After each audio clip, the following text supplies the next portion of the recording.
பிடிச்சி வந்தாட்றா நல்லா பாரு. அந்த ஜம்பு ஒட்டி தான் போடுவோம் நம்ம. இக்கும் முதல்ல அங்கே போட்டுரு. அதான்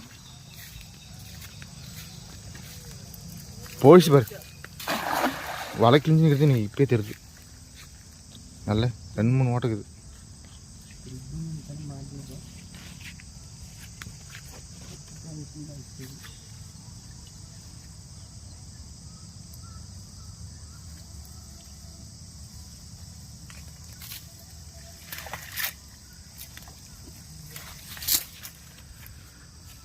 இப்போ 1/2 கிலோ கையில் எடுது மேலே தூக்கி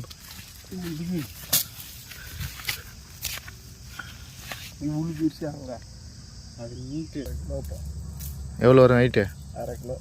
1/2 கிலோ வருமா? ஒத்த கையை விட்டு ஒரு கையில் பிடி. அப்படி பிடி. சரியான மீன்.